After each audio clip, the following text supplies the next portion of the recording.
Dampak kemarau berkepanjangan mengakibatkan tanaman padi di 2 kecamatan gagal panen, seperti di Desa Banyukarung, Kecamatan Blangmangat, Kota Lok Semawe.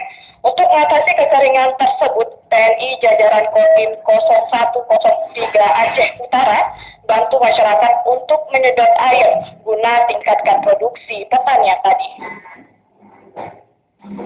Kekeringan yang melanda Kota Lok Semawe sejak sepekan terakhir mengakibatkan puluhan hektar sawah di 2 kecamatan Kota Lok Semawe mengalami kekeringan. Menanggulangi kekeringan tersebut, pihak TNI jajaran Kodim 0103 Aceh Utara mendatangi lokasi kekeringan untuk melihat kondisi yang dialami petani sehingga menyebabkan puluhan hektar sawah terancam gagal panen.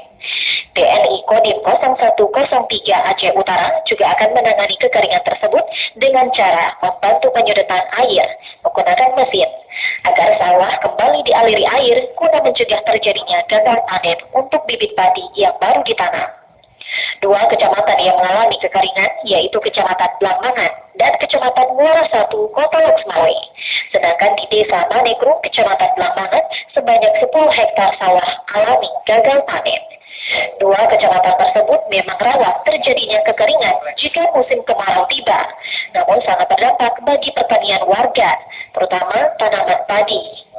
Masyarakat berharap dengan bantuan yang diberikan pihak TNI mampu meningkatkan kembali produksi pertanian padi untuk meningkatkan program nasional ketahanan pangan. Sawah yang kekeringan lebih kurang 10 hektar. Itu kering semua, kering kayak gini dan jalan cerita.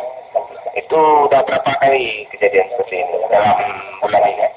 Berapa kali tanam dalam tahun ini? Dalam tahun ini udah 3 kali gagal panen. Jadi kekeringan ini untuk sementara wilayah Aceh Utara dan Lok Semawe, kebetulan saya sekarang di Lok Semawe ya, wilayah Lok Semawe. Jadi memang sawah ini tak ada hujan. Perlu diketahui juga wilayah Aceh Utara ini masih kurang lebih 1.500 hektar lebih masih mengandalkan pada hujan. Jadi apabila tak ada hujan, di samping kanan kiri tidak ada sumber air, udah pasti dengan kemarau panjang tentunya kan nggak ada air. Tapi kalau samping kanan kirinya masih ada sumber air atau selokan atau mungkin sungai kecil, kita bisa upayakan untuk memindahkan air tersebut ke sawah. Dari Lok Semawe, Muhammad Ilyas, TVRI melaporkan.